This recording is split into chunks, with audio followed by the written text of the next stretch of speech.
सरस्वते नमः। ओम नमो महेश्वराय नमः। श्री जानकी वल्लभो जयति।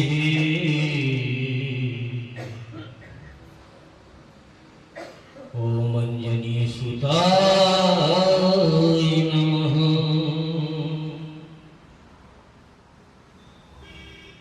प्रेम शिवली शत्रुदेव भगवान की जय।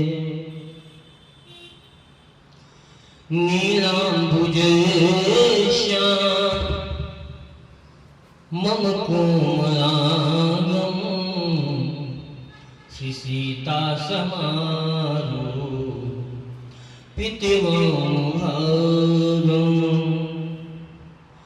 पाणौ महासाय एक चारु चापम नमामि रामं रघुवंशनाथं। सीताराम राम राम सीताराम राम राम ओ सीताराम राम राम सीताराम राम राम। सीताराम राम राम सीता राम राम राम सीता राम राम राम सीता राम राम राम सीताराम राम राम सीताराम राम राम सीताराम राम राम सीताराम राम राम। प्रेम शिव सीताराम नाम भगवान की जय हो। प्यारों, इस सत्संग समारोह के आयोजक श्री नीलकंठ महादेव समिति की ओर से यह सत्संग पिछले 3-4 दिनों से आप लोग सुन रहे हैं और जब तक परमात्मा ने चाहा यह सतत चलता रहेगा।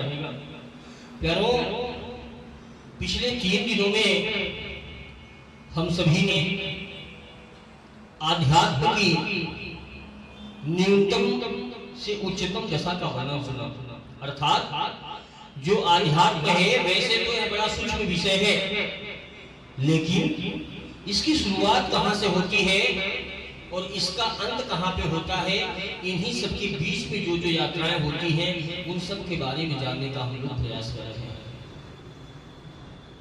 हम सभी ने शुरुआत करी आस्तिक और नास्तिक से।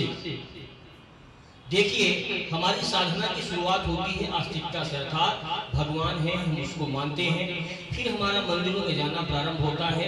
और प्यारों, मैं आपको बताऊं, भगवान की सेवा करना ही सर्वप्रथम उपासना का लक्षण है। अर्थात जो भक्ति का पहला स्वरूप है वो मंदिर जाने से ही प्रारंभ होता है। क्या होता है? मंदिर जाने से प्रारंभ होता है और भगवान की सेवा पे ही खत्म भी होता है। अर्थात शुरुआत भी यहीं से होती है और इस सेवा का अंत भी यहीं पे होता है। लेकिन जब हम मंदिर में जाते हैं तो वहां पे हमको भगवान क्या लगते हैं? सार्वजनिक लगते हैं। क्या लगते हैं? सार्वजनिक लगते हैं। लेकिन जब प्रेम की अनन्य अवस्था हो जाती है, अर्थात सिर्फ भक्त और भगवान, बीच में जब कोई नहीं रह जाता है, तो उस अवस्था को क्या बोलते हैं? प्रेम की सर्वोच्च अवस्था बोलते हैं। अर्थात जब मैं का भी विस्मरण हो जाए। एक समय ऐसा आता है कि ब्रह्म नहीं, माया नहीं, जीव नहीं, काल। अर्थात इस संसार को रचने वाला ब्रह्म भी गायब हो गया। साधना करते करते साधक इतना परिपक्व हो गया कि वह ब्रह्म का भी विस्मरण हो गया कि वह ब्रह्म कहाँ गया। ब्रह्म नहीं, माया नहीं, जिस माया में ये पूरा संसार बंधा हुआ है, जिस माया में ये पूरा संसार बंधा हुआ है। देखिए, भगवान और हम में बस इतना सा अंतर है कि हम सभी माया में बंधे हुए हैं और भगवान माया से परे हैं। भगवान क्या है? भगवान माया से परे हैं, वो सब जानते हैं। युद्ध क्षेत्र में जब अर्जुन ने कहा, भगवान मैं इनको नहीं मारना चाहता हूं, ये मेरे सगे संबंधी हैं, मेरे नातेदार हैं, रिश्तेदार हैं, मैं कैसे इनको मार दूं? ये तो अधर्म है कि थोड़ी सी संपत्ति के लिए मैं इनको मार दूं। तो भगवान ने उसको कर्मबोध कराया, ज्ञान दिया, गीता का उपदेश दिया। तो अर्जुन ने कहा, बोले भगवान आप बोल रहे हैं कि मेरे द्वारा ऐसा पहले ही मारे जा चुके हैं। भगवान श्री कृष्ण ने अपना मुंह खोल के दिखाया। द्रोणाचार्य, भीष्म आदि जितने भी लोग थे, भगवान के दांत में लौंग इलायची की तरह दबे हुए थे। तो भगवान ने कहा, अर्जुन देख, तू जिनको नहीं मारना चाहता है ये सभी मेरे द्वारा पहले ही मारे जा चुके हैं। तू तो निमित्त मात्र बन रहा है। और सुन, मेरा और तुम्हारा कई जन्म हो चुके हैं। ऐसा नहीं कि तुम पहली बार अर्जुन बने हो, मैं पहली बार श्री कृष्ण बना हूँ। अनंत ब्रह्मांड है प्यारो। आज भी कहीं राम जी का जन्म हुआ होगा, आज भी कहीं कृष्ण जी का जन्म हुआ होगा, और ऐसी लीलाएं चल रही होगी। माता को जब मिट्टी खा करके भगवान ने रूप दिखाया था ना, उसमें अनंत ब्रह्मांडों के दर्शन कराए थे। और आजकल तो नासा के वैज्ञानिक भी मान चुके हैं कि संसार के पार भी संसार है। तो प्यारो, जैसे ये धरती है ना, ऐसी बहुत सारी धरतियां हैं। भगवान का बहुत बड़ा लीला विलास है। हम सब मानव अगर देखा जाए तो मच्छर भी नहीं है। अर्जुन को कहा, अर्जुन मैं माया को बनाने वाला हूँ, अर्थात इस माया का सृजन करने वाला कौन है? मैं हूँ। इसलिए मुझे विस्मरण नहीं होता है, और तू इस माया में बंधा हुआ है, इसलिए तुझे भूल जाता है।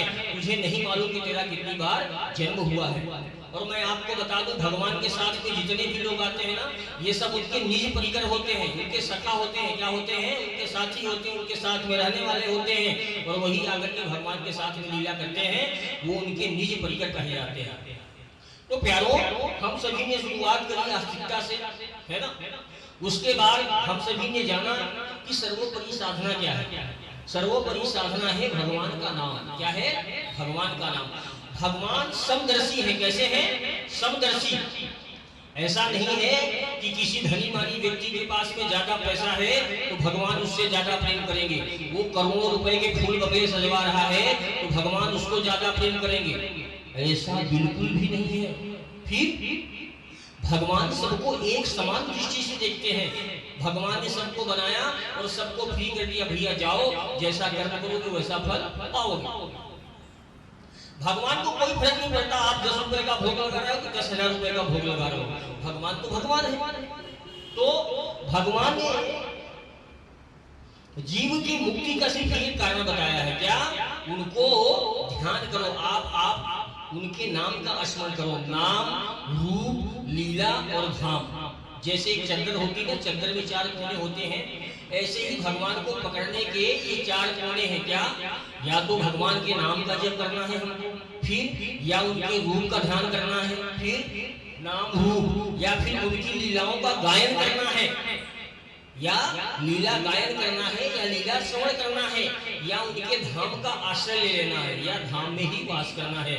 जैसे श्री वृंदावन धाम में कई संत ऐसे हैं कि जिन्होंने इस नियम का पालन ले रखा है कि हमको आजीवन वृंदावन धाम में ही रहना है, मरणोपरांत कुछ भी हो जाए हम वृंदावन की सीमा से बाहर नहीं जाएंगे। 84 कोष की सीमा से बाहर हम नहीं जाएंगे। उन्होंने क्या कर रखा है? धाम का आश्रय ले रखा है, भगवान के धाम का आश्रय रखा है। नाम, रूप, लीला और धाम, ये चारों एक समान बताए गए हैं। इन चारों कोनों में से कोई एक कोना यदि आप पकड़ लेते हो तो आपका काम हो गया, समझ लो। और भैया एक बड़े काम की बात बताऊं, हमको अपने बारे में तो सोचने नहीं है। यदि हमने भक्ति प्रारंभ कर दी, सदगुरु ने जो हमको मार्ग बताया है वो हमने उस हिसाब से प्रारंभ कर दिया, तो भगवान 21 पीढ़ियों का ठेका लेते हैं। कितनी पीढ़ियों का? 21 पीढ़ियों का। अर्थात जो पिछली 7 पीढ़ियां बीत चुकी हैं हमारी, जैसे मान लो हमारे पितर आज भी मोक्ष नहीं पाए होंगे, कहीं फंसे हैं किसी कारणवश, और हमारे घर में कोई भगवत भक्त पैदा हो गया, तो पिछली 7 पीढ़ियां और आने वाली 14 पीढ़ियों को तारने का एक भगवत भक्त सामर्थ्य रखता है। कितनी पीढ़ियों को? 21 पीढ़ियों का। तो जो भगवत भक्ति में आ रहा है उसको तो ये सोचने नहीं है कि हमारा क्या होगा, हम पूजा पाठ करेंगे तो हमारे मम्मी पापा का क्या होगा, हमारे परिवार का भरण पोषण क्या होगा। भैया तू एक बार चल के तो देख, ये सारा काम तो भगवान का नाम ही कर देगा। और सुनो, सबसे बड़ी बात क्या होता है, जैसे जो हम धन कमाते हैं ना तो उसको बैंक में रखते हैं, कुछ लोग तो ब्याज भी बांटते हैं। तो ब्याज में ही हम जब भगवान का नाम लेते हैं तो मूल तो हमारा पड़ा रहता है। ब्याज में ही हमारे परिवार का भरण पोषण भोजन सारी व्यवस्था भगवान का नाम ही करता है। और जो मूल है राम का नाम शरे न गुने नहीं चोर चुरावे न होए पुराना, अर्थात वह ऐसा नाम है, वह ऐसा अजय नाम है कि ना तो वो सड़ सकता है, ना वो गल सकता है, ना उसको कोई चोर चुरा सकता है और ना वो कभी पुराना होता है। प्यारो, हम लोग पाप और पुण्य के चक्कर में फंसे हैं। अर्थात जब सत्कर्म करते हैं तो बड़े हर्षित होते हैं कि हमने सत्कर्म कर लिया। अरे भैया, आप सत्कर्म कर रहे हो तो पाप भी तो करते हो हैं? जब पाप हुआ तो क्या वो नष्ट नहीं होगा? बिल्कुल नष्ट हो जाएगा। यदि आपको बुखार है तो आप बुखार उतारने के लिए टैबलेट लेते हो ना, तो बुखार उतर जाता है, गायब हो जाता है। तो आपने पुण्य किया तो पाप भी तो हो रहे हैं। दिन भर में कितने पाप होते हैं मन कर्म वचन से। और भगवान यही कहते हैं क्या? मन क्रम वचन अरे छाणी चतुराई, मन क्रम वचन हरे छाणी चतुराई, भजत कृपा करी है रघुराई। मन से अर्थात हम बैठे हैं और किसी के बारे में गलत सोच रहे हैं कि वो ऐसा कर रहा है। भैया, वो क्या कर रहा है उसको करने दो। आपका काम है भगवान के चार कोणों में फंस के रहना। क्या? नाम रूप लीला और धाम में। मन से हमको किसी का गलत नहीं सोचना है, क्योंकि वहां भी मेरे परमात्मा ही बैठे हैं। भले ही आपको नीच से नीच प्रवृत्ति का व्यक्ति दिख रहा हो, लेकिन उसके अंदर भी आपका इष्ट ही बैठा हुआ है, आपके भगवान ही बैठे हुए हैं। क्यों? क्योंकि आपके भगवान सर्वत्र हैं, यत्र तत्र सर्वत्र हैं। जब सब जगह है तो यहाँ भी होंगे, जब सबकी सुनते हैं तो मेरी भी सुनेंगे। भैया, कौन आपको परेशान कर सकता है? जिसका स्वामी अनंतो ब्रह्मांड का मालिक है, उसके सेवक को, उसके दास को कौन परेशान कर सकता है? सीम को चाप सके को तासु, बड़ रखवार रमापति जासु। सीम बोले तो जो नीम की वो होती है ना, जिसमें पत्तियां लगती हैं, उससे भी कोई प्रहार नहीं कर सकता। अर्थात उससे प्रहार करेंगे तो कितना भयंकर चोट लगेगी? कुछ नहीं लगेगा, उससे क्या पीड़ा होगी। लेकिन इतनी भी पीड़ा देने की त्रिभुवन में किसी की सामर्थ्य नहीं है, जिसके रक्षक भगवान बन जाते हैं। कौन? मेरे श्री रामचंद्र जी, मेरे राम जी, मेरे कृष्ण जी, मेरे हरि जी, मेरे राधा जी, जिसको भी आप मानते हो। भगवान की एक पहली बात तो हमको अपने इष्ट का निर्धारण करना होता है। भगवान के विभिन्न रूप हैं, कहीं राम जी बन के बैठे हैं, कहीं कृष्ण जी बन के बैठे हैं, कहीं शंकर जी बन के बैठे हैं, कहीं शक्ति जी बन के बैठे हैं। तमाम तरह के रूप हैं भगवान के। हाँ, लेकिन भगवान ये कहे, हर देश में तू, हर भेष में तू, तेरे रूप अनेक पर एक है तू। हर देश में। भगवान क्या अमेरिका में नहीं है? वहां भी है। अरे भगवान तो अनंत ब्रह्मांड में है, तो फिर अमेरिका में कैसे नहीं हो सकता? हर देश में तू, हर भेष में तू, तेरे रूप अनेक पर एक है तू। प्यारो, नानत्व से सिमटना है हमको। काहे से सिमटना है? नानत्व से। है पूरा परमात्मा ही बना हुआ, लेकिन जो अपने स्वरूप को पहचान जाता है, वही इस खेल से बाहर हो जाता है। परमात्मा उसको इस खेल से बाहर कर देता है और अपने धाम को भुला लेता है। और जीवन का सर्वोत्तम जो गति है यही तो है। इस खेल से हमको बाहर होना है। पुनरपि जन्मम पुनरपि मरणम पुनरपि जन्मी जठरे शयनम। बार बार जन्म लेना, बार बार मृत्यु को प्राप्त होना, बार बार सुख दुख को भोगना कब तक चलता रहेगा? कई बार आजकल ऐसे आचरण है लोगों के, उनको लगता है कि भैया मैं जहर खा के मर जाऊं। सुसाइड करने की इच्छा होती है। क्यों? क्योंकि चारों तरफ से रास्ता बंद है, उनको कोई संसार में मार्ग सूझ ही नहीं रहा, और उनके पास कोई ऐसी सामर्थ्य नहीं है, कोई ऐसी शक्ति नहीं जो कि उनकी रक्षा कर सके, उनका मार्गदर्शन कर रखे। तो वो परेशान होकर के, देखिए, परेशान होने के बाद में इंसान भगवान के पास में जाता है। जब उसका बस नहीं चलता तब हे राम मुझे बचा लो, हे कृष्ण मुझे बचा लो। भैया पहले ही याद कर लो ना, तो परेशानी नहीं आएगी आपको। भैया, प्रभु श्री रामचंद्र जी का जो पावन नाम है राम, इसका बड़ा महत्व है हो। अरे महाय मंत्री जो जपत महेशु, महाय मंत्री जो जपत महेशु, काशी मुक्ति हेतु उपदेशु। प्रभु का ये 2 अक्षर का पावन नाम कौन सा? रा और म। यह वो 2 शब्द है, यह वह महामंत्र है जिसको देवाधिदेव महादेव रात दिन झोली में हाथ डाल करके जपते रहते हैं। क्या? राम राम राम राम। इतनी सस्ती सी चीज आप कल्पना करो, यदि कहीं कैंप लगा करके आपको दवा दी जा रही हो, आप जाएंगे, वहां से गुजर रहे तो दवा भी ले लेंगे, लेकिन उस दवा को ला करके आप फ्रीज पे रख देते हैं। कहाँ रख देते हैं? फ्रीज पे। क्यों? क्योंकि वो दवा फ्री में मिली है आपको, उस दवा की उपयोगिता नहीं है, ऐसा नहीं है, लेकिन आपने उसकी कोई कीमत अदा नहीं की, सहज ही मिल गई आपको, तो आपको उसकी कीमत समझ में नहीं आती है, तो आप ले जाकर के उसको फीस पर रख देते हो। और किसी डॉक्टर के पास में जाकर के 1000-1500 रुपए उसकी फीस देते हो, और उसमें जो भी उसने दवा लिखी ला करके बड़े प्यार से खाते हो और आपका दर्द भी गायब हो जाता है। क्यों? क्योंकि आपको उस पैसे वाली दवा में भरोसा है। भैया, ये प्रभु का पावन नाम वो दवा है जिसको देवाधिदेव महादेव जपते हैं, और जिस नाम के जप के प्रभाव से शंकर भगवान काशी में मरने वाले को मुक्ति प्रदान करते हैं। श्यावर रामचंद्र भगवान की जय। गोस्वामी जी अगली चौपाई में लिखते हैं, महिमा जास जान गणराऊ प्रथम पूजियत नाम प्रभाऊ। भगवान श्री गणेश जी आज प्रथम वंदना होती है। क्या होती है? प्रथम वंदना होती है ना गणेश जी की? हाँ, होती है। क्यों? क्योंकि वो श्री राम जी के नाम के प्रभाव को जान करके दिन रात राम राम जपते रहते हैं। कौन?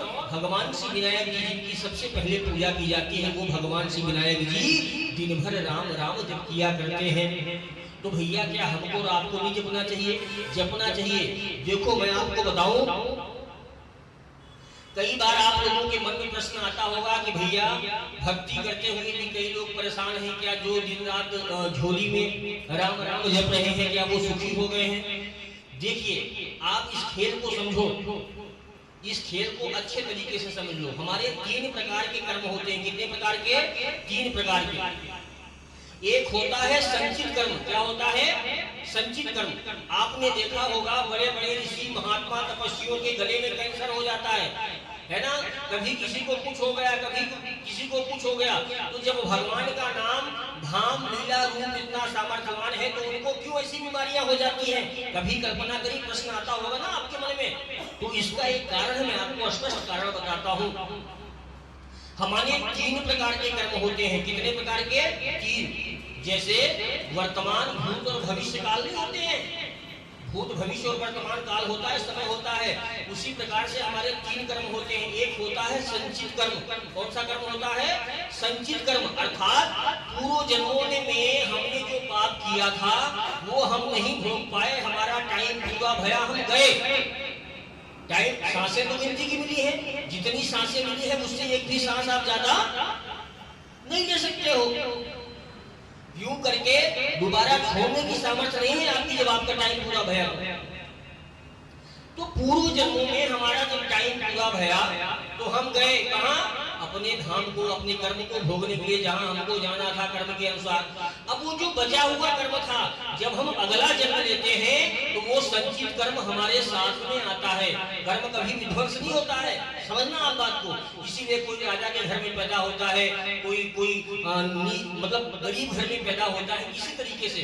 तो भैया, ये उसके कर्म थे। क्या थे? कर्म का प्रभाव था। कर्म कभी निष्फल नहीं होता है। तो पहला होता है संचित कर्म। कौन सा? संचित कर्म, जो करके हम लेकर के आते हैं, उसके अनुसार हमारा जन्म होता है, और जब तक वो जन्म खत्म नहीं होता। देखो, आप कुछ दिनों के बाद पुरुष का पुरुषार्थ बदल जाता है, भाग्य बदल जाता है। क्यों? क्योंकि उसके संचित कर्म भस्म हुए, अच्छे कर्म करता रहा, है ना? तो संचित कर्म के अनुसार उसका जन्म हुआ, और जब तक वो कर्म चलता रहा वो चलता रहा। और वर्तमान में यदि उसने अच्छा कर्म कर लिया, क्या किया? वर्तमान में यदि उसने अच्छा कर्म कर लिया, अर्थात खूब भजन कर लिया, खूब नाम जप कर लिया, तो वो जो संचित कर्म है, भले ही पहाड़ के समान हो, जैसे रूई का पहाड़ है, रूई के पहाड़ में यदि आप माचिस मार दोगे तो उसको जलने में कितना टाइम लगेगा? 2 मिनट में स्वाहा हो जाएगा। उसी तरीके से भगवान का नाम है। क्या है? नाम। यदि आपने भगवान नाम लेना प्रारंभ कर दिया, भगवत शरणागति लेकर के कि आज के बाद अब तक जो हुआ सो हुआ प्रभु, आज के बाद मेरा पूरा समय आपके नाम रूप लीला और धाम में व्यतीत होगा, तो भगवान क्या करेंगे, आपके संचित कर्म में माचिस लगा देंगे, आपके पुण्यों को सब भस्म कर देंगे, आपकी नवीन भाग्य की रचना हो जाएगी, जो भी आपका संचित कर्म था वो भस्म। भाई इस जन्म में आपको याद है आपने कोई गलत काम नहीं किया है, आपको याद है मैंने कोई गलत काम नहीं किया, लेकिन फिर भी मैं दुख पा रहा हूँ। क्यों पा रहा हूँ? क्योंकि मेरा संचित कर्म है, जो पूर्व जन्म का मेरा कर्म था, उस कर्म के प्रभाव से मैं दुख पा रहा हूँ। तो उस कर्म में उसको विध्वंस करना है, तो भगवान का नाम, उनकी शरणागति लेकर के उनके नाम का यदि आप जप करोगे तो भगवान कब आपके उस पहाड़ में आग लगा देंगे आपको पता भी नहीं चलेगा, वो विध्वंस हो जाएगा। यारों, हम लोग क्या करते हैं, 2 दिन 4 दिन भगवान के नाम को जपे और उसके बाद में हम सोचते हैं कि यार अभी चमत्कार तो दिखा नहीं, हमारे बैंक का बैलेंस तो बढ़ा नहीं। भैया ऐसा नहीं होता, आपने जो बोया है पहले उसको तो काटो। आज आप खेत में कोई फसल लगाते हो, उसको तैयार होने में 6 महीने लगता है कि नहीं लगता है? तो आज आपने नाम लेना चालू किया, भगवान का ध्यान करना चालू किया, तो आप कैसे सोचते कि आज आप सुखी हो जाओगे? जो बोया है पहले वो तो काटो। समय लगता है, नाम काम करता है। जिसने नाम भगवान की शरण ले ली, भगवान का नाम, भगवान जब इस धराधाम से गए तो क्या देकर के गए भक्तों को? भगवान तो कुछ दिनों के लिए लीला करने के लिए आते हैं, लेकिन जब जाते हैं तो अपने भक्तों के लिए अपना नाम देकर के जाते हैं।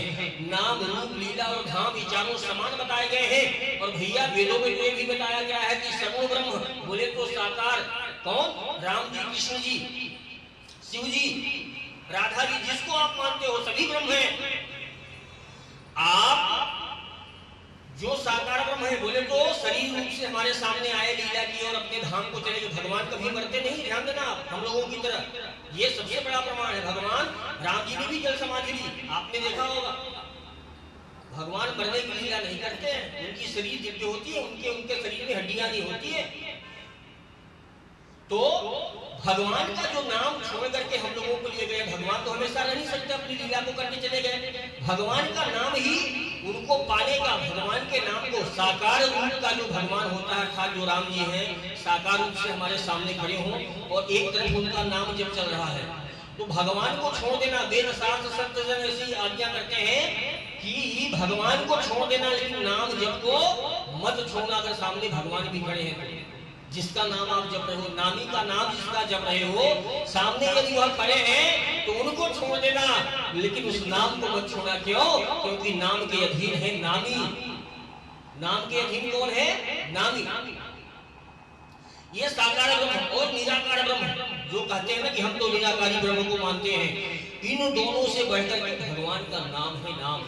और ऐसी निधि पाकर के भी हमको उसमें महत्व बुद्धि नहीं हो रहा है, तो हमसे बड़ा नादान कौन होगा आप बताओ? भैया ये चीजें हमको तब तक समझ में नहीं आता जब तक हमारे दिमाग में महत्व बुद्धि नहीं होती। जैसे बचपन से ही आपको बता दिया गया कि आप स्त्री हो, आप पुरुष हो, आपका नाम चिंटू है, आपका नाम पिंकू है, तो आप वही मान के बैठे हुए कि हाँ मैं यही हूँ। आप ये जानो तो सही कि इस संसार की लीला क्या है। आजकल कहीं शास्त्र स्वाध्याय कोई करता नहीं है, मोबाइल देखने से फुर्सत नहीं, दिन भर सीरियल चल रहा है, टीवी चल रहा है, कहाँ से लोगों को समझ में आएगा और कैसे कल्याण होगा? दुख पावत जन कहीं अपराधा, लोग दुखी है, परेशान है। क्यों? क्योंकि उनको सत्य वस्तु का बोध नहीं है। भैया जहर खा के कोई सुखी हो सकता है क्या? ये संसार ये विषय क्या है? जहर ही तो है। और भगवान का नाम नामामृत, बोले तो अमृत है, रूपामृत, नामामृत, लीलामृत। ये कोई सुनना ही नहीं चाहता, कोई देखना ही नहीं चाहता। और जब परेशान हो जाएंगे तो किसी बाबा के पास में जाएंगे, किसी संत के पास में जाएंगे, संत भगवान हमको आशीर्वाद दे दो। किसी का आशीर्वाद काम करने वाला नहीं। तुम्हारे कर्म ही तुमको सुखी करेंगे। तुम्हारे कर्म यदि सच्चे हैं तो त्रिभुवन में तुम्हारा कोई अनिष्ट नहीं कर सकता। हाँ ये बात है कि आप किसी संत भगवान के पास में जाओगे, किसी धाम पे जाओगे, तो उनकी कृपा का, उनके दर्शन का फल ऐसे नहीं जाने वाला है। उनके दर्शन मात्र से आपके पापों का नाश हो जाता है। उनके दर्शन मात्र से, उनके संभाषण से, उनके साथ में 4 कदम आप चल लो तो बड़े बड़े पाप आपके विध्वंस हो जाते हैं। वो तो हमको जाना चाहिए, संतों का दर्शन करना चाहिए। संत दरसते पाठक करई भैया, संतों के दर्शन से बड़े बड़े पापों का शमन हो जाता है।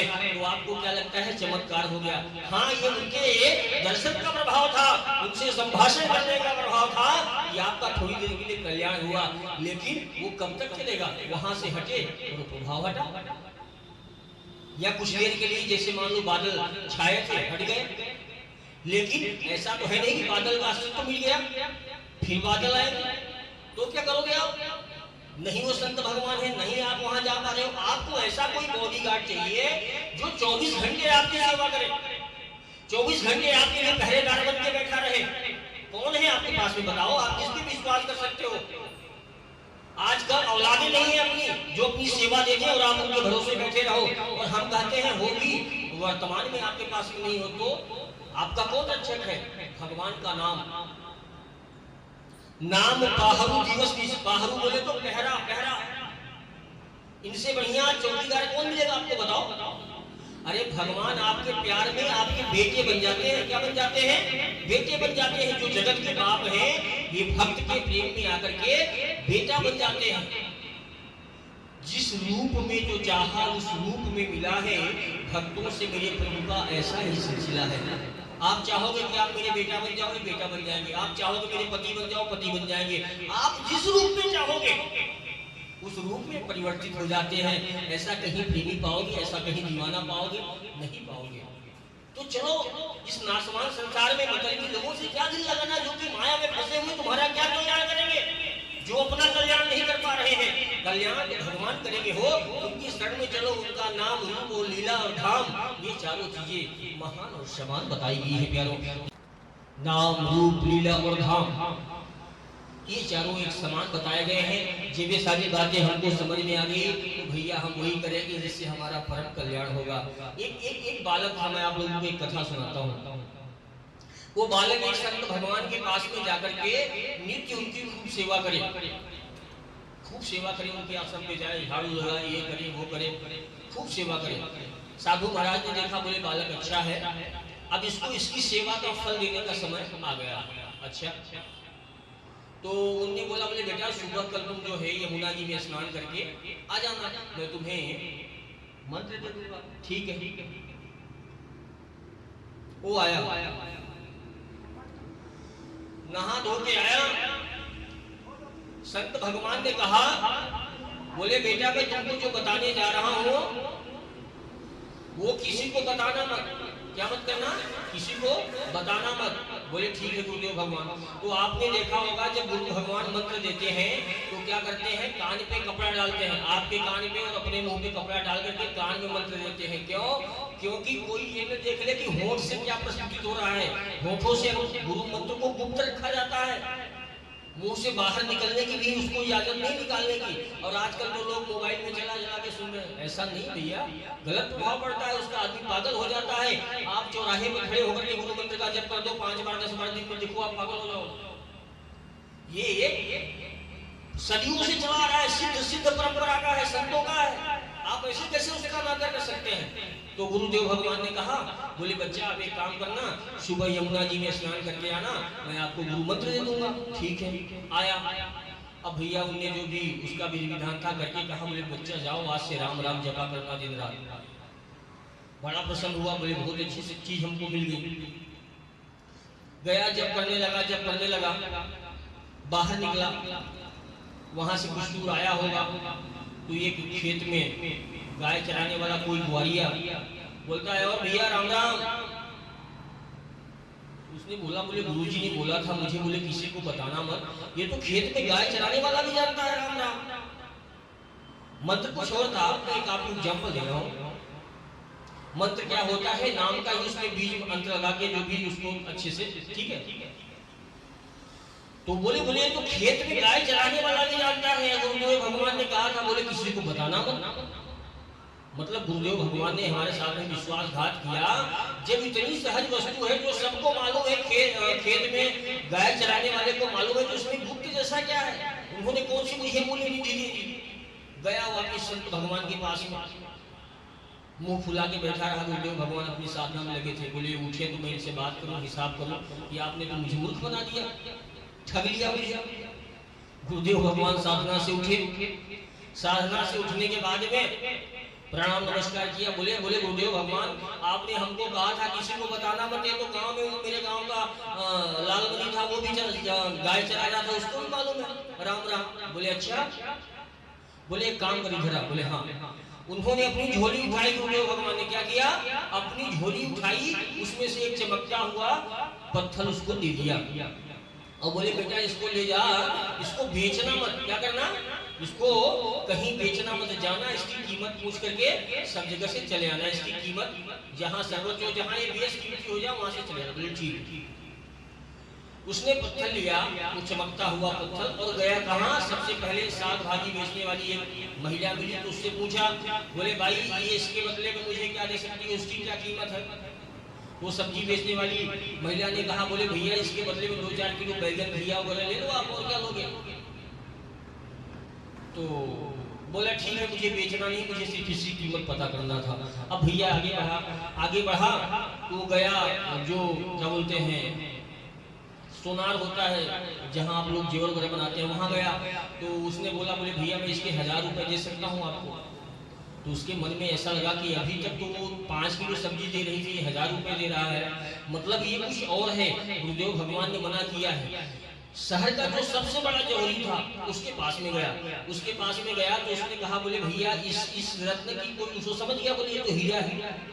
और वो दूसरे वाले सोनार ने क्या समझा था, बोले हीरे जैसा है, संशय था उसको। तो उसने कितनी कीमत लगाई, 1000 रुपए। और जो असली सोनाकार था, जो असली जौहरी था, उसने कहा, बोले हो सकता है किंचित मात्र कुछ हो। तो उसने कहा, बोले भैया मेरी दुकान में जितना सामान है तू सब ले जा, ये पत्थर मुझे दे जा। तो उसके मन में बड़ी विस्मृति हुई। अब वो बोले मुझे बेचना नहीं, लेकर के वापिस आया। बोले बेटा कीमत लगा ली। बोले हाँ। बोले आखिरी कीमत क्या रही। बोले उसने कहा, बोले जितनी हमारी वस्तुएं हैं दुकान में सब ले जाओ और मुझे दे दो। बोले पहले बोले उसने बोला 2-4 किलो बैगन ले लो, घिया ले लो। तो कहने का तात्पर्य है, संत भगवान ने उसको समझाया कि बेटा जिसको जितनी समझ है, वो प्रभु के नाम रूप लीला धाम का उतना गुणगान कर पाता है, उतना रसास्वादन कर पाता है, उतना अपने जीवन को धन्य बना पाता है। गुरुदेव भगवान ने जब उसको ये बात समझा दी, राम नाम मणि दीप धरु। राम का नाम क्या है, मणि है, मणि। राम नाम मणि दीप धरु, जीभ देहली द्वार। जो आपकी जीवा रूपी देहली है ना, देहली, इस पे राम नाम रूपी मणि रखो। तो राम नाम मणि दीप धरु, जीभ देहली द्वार। तुलसी भीतर बाहर जो चाहे सुनियार। आपके भीतर भी प्रकाश हो जाएगा, और आप जब राम राम करेंगे किसी को, तो उसका भी जब कानों में शब्द जाएगा तो कल्याण हो जाएगा। प्यारों, यदि कोई भगवत नाम जापक है, कोई मरने वाला है, मरने से 2 घंटे 3 घंटे पहले जाकर के 1 घंटे पहले चेतना उसकी अवरुद्ध हो जाती है, उसको कुछ सुनाई नहीं पड़ता है, कंठ अवरुद्ध हो जाता है।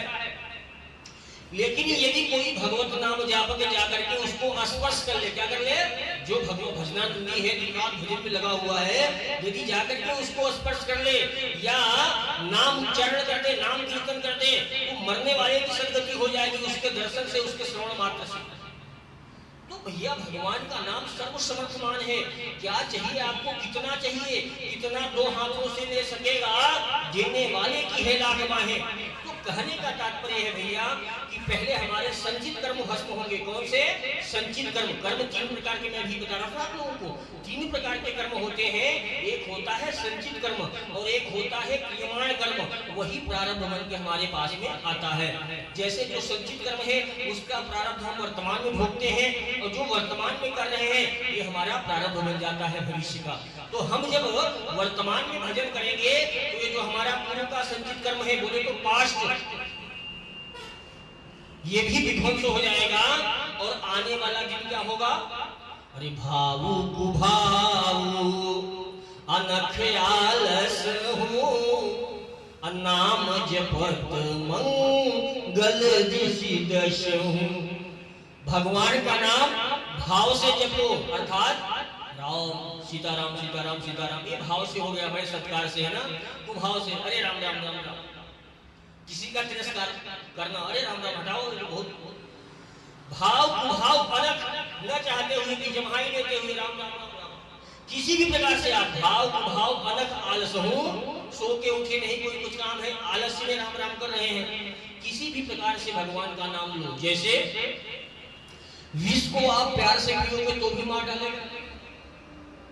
विष में मारण शक्ति होती है। क्या होती है? मारण शक्ति होती है। उसको आप प्यार से पियो, गुस्से से पियो, कैसे भी पियो, आपको मार ही देगा। क्यों? उसका स्वभाव है, उसमें मारण शक्ति होती है। भगवान के नाम का स्वभाव है, उसमें तारण शक्ति होती है। आप भाव से जपो तो, उभाव से जपो तो, आलस्य से जपो तो, प्रमाद से जपो तो सदा सर्वदा आपका कल्याण ही होगा। आपको तार ही देगा, तार ही देगा, आपका उद्धार ही कर देगा। भैया ऐसा पति पावन नाम जब हमको मिल गया तो हम काहे के लिए परेशान हो?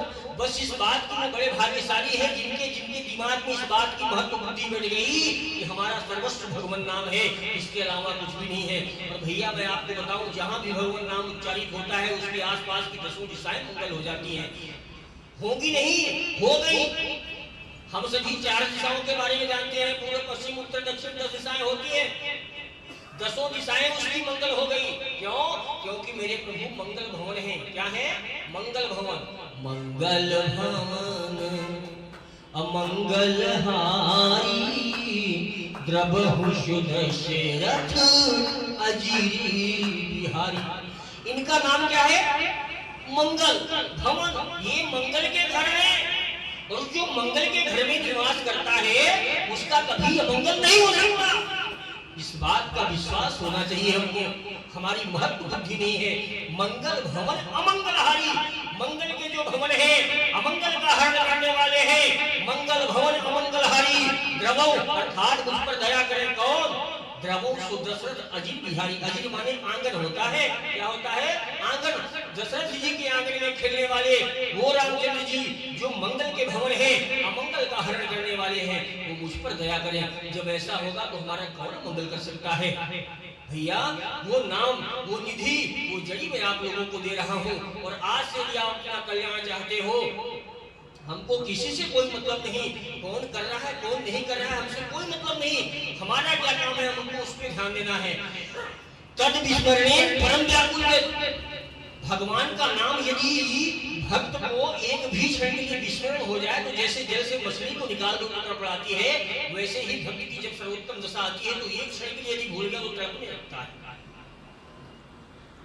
ऐसा कौन सा कार्य है, ऐसा कौन सा कार्य है जो भगवान नाम के प्रताप से पूरा नहीं हो सकता? भैया और एक बात आपको बता दूं,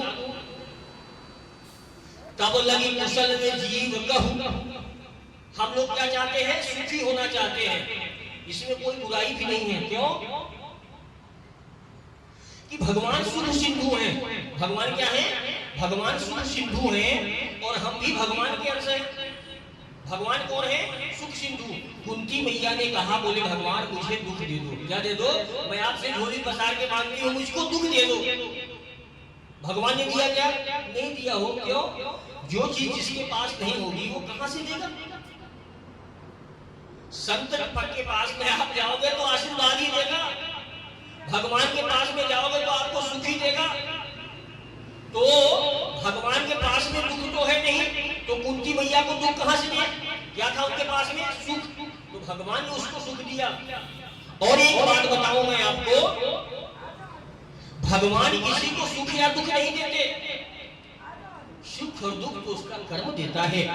भैया तब लगी कुशल ने जीव कहूं सपने हूं मुनि विश्राम। ऐ जीव, तेरा स्वप्न में भी कल्याण होने वाला नहीं है। तू चाहता है कि मैं वर्तमान में आंख खुली हो और इस संसार का सुख वैभव ऐश्वर्य भोगूं। असंभव है प्यारो, असंभव। क्यों? क्योंकि तब लगी कुशल ने जीव कहूं सपने हूं मुनि विश्राम। कब लगी? जब लगी भजत न राम कहूं शोक धाम धरी काम। ऐ जीव, तेरा स्वप्न में भी मंगल होने वाला नहीं है। कब तक? जब तक तू समस्त मंगलों का नाश करने वाले श्री राम जी का पूजन नहीं करता है। बारी मथे घिन होई बर सीता देव तेल, बिनु हरि भजन न भव तरहि, यह सिद्धांत अपेल। बालू होती है ना, बालू, रेत, बालू, बालू को मथो तो क्या हो सकता है? तेल निकल जाए। बारी मथे घिन होई बर सिकता केवल तेल। बारी अर्थात पानी, पानी के मथने से हो सकता है घी निकल आए, जो कि असंभव है। पानी से घी निकाल सकता है क्या कोई? नहीं।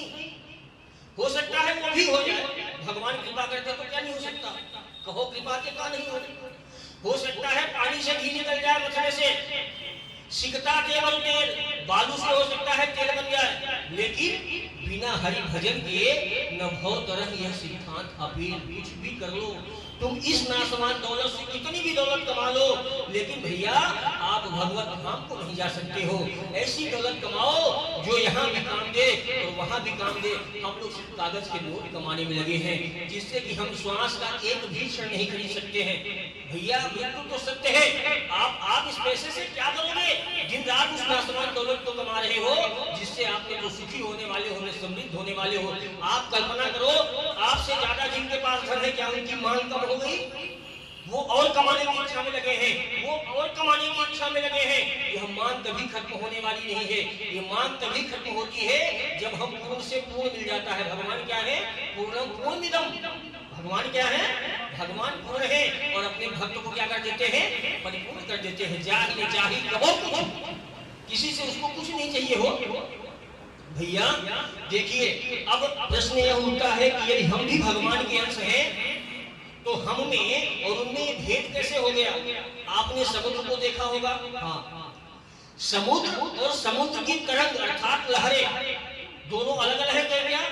नहीं, समुद्र में ही है, लेकिन उसमें वायु विकार आ गया। क्या आ गया? वायु विकार आ गया। तो वायु विकार आने की वजह से समुद्र में तरंगे आ गई। क्या आ गई? तरंगे आ गई। तो तरंग और समुद्र दो नहीं है, तरंग और समुद्र दो नहीं है, लेकिन वायु विकार आने से वो तरंग होकर के अलग हो गई और वो समुद्र रह गया। और जैसे ही वायु का वेग बढ़ता है, वो तरंग उसी समुद्र में मिल जाती है। ऐसे ही जीव और जगदीश का संबंध है, हम और वो दो नहीं है। फिर हम में माया रूपी विकार आ गया है। कौन सा? माया रूपी। ये माया रूपी चादर हटाओ तो जागत तुम्हें हो जाई हो। आनंद आ जाएगा।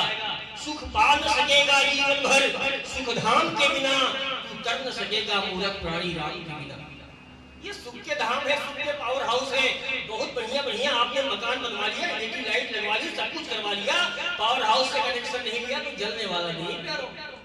ये सुख के पावर हाउस है। ये कौन है? ये सुख के पावर हाउस है। इनसे बिना सुख कहां से पाओगे आप? ये संसार में सुख खोल रहे हो। अरे भैया, तुमको पुस्तक चाहिए तो कहां जाओगे? पुस्तकालय में। औषधि चाहिए तो कहां जाओगे? औषधालय में। ये दुखालय है। क्या है? दुखालय हम। तो यहाँ कहां से सुख पाओगे आप? भगवान ने जिस संसार को बनाया तो उसका नाम क्या रखा? दुखालय, अशाश्वतम। ये शाश्वत नहीं है, ये दुखालय है। तो दुखालय को सुख खोज रहे हो, कहां से मिलेगा? सुख पाना है तो इनके चरणों में चलो। सुख वैभव ऐश्वर्य तुम्हारे पीछे मारा मारा डोलेगा, तुम जहां जाओ लाइन लग जाएगी। जिन शिवली भक्ति और भगवान की जय। तो भैया, भगवान नाम का महत्व आप लोगों के अगर मन में बस जाए तो इससे बड़ी कोई बात नहीं हो सकती। मेरा प्रवचन देना और आपका प्रवचन सुनना दोनों सार्थक हो जाएगा। आज की कथा को यहीं पे विराम देंगे। और मैंने आपको बताया कि कबीरदास जी ने एक बार क्या किया, ये संसार जो है ना माया रूपी चक्की में पिस रहा है। चलती चकिया देख के दिया कबीरा रो, दो पाटन के बीच में साबुत बचा न कोई। चाहे आप हो, चाहे मैं हूं, चाहे कोई भी हो, यहाँ बचा वही है जो उस कील के पास में है। कील कौन है? मेरे राघव। चलती चकिया देख के दिया कबीरा रोए, दो पाटड़ी के बीच में साबुत बचा न कोई। उन्हीं के लड़के थे कौन? कमालदास जी। कमालदास जी ने कहा, चलती जाकी देख के दिया कमाल ठठाए, चलती चकिया देख के दिया कमाल ठठाए, रहे सहारे कील के तो बाल बाका जाए। इनके सहारे पड़े रहोगे ना। आपने देखा होगा चक्की के पास में एक गेहूं जो अटक जाता है, पूरी चक्की पूरा आटा पीस के तैयार हो गया, लेकिन उसको खरोच तक नहीं आती है। तो ये क्या है? कील है। ये संसार माया है और ये मायापति है। तो जब मायापति के चरणों में रहोगे ना भैया, तो माया आपका कुछ नहीं बिगाड़ पाएगी। दिन रात एक के प्रकारे में जैसे भी हो, उनके चरण में पड़े रहो। तुम्हारी कृपा पाओ तो कोई अवश्य ही आप लोगों पे कुछ सत्कर्म बना होगा, कोई कृपा रही होगी जो आप आप लोगों को ये सब बातें सुनने को समझने को मिल रही हैं। आज के विषय को यहीं विराम देंगे। आइए सभी सामूहिक कीर्तन करते हैं। जय श्री भक्त और भगवान की जय।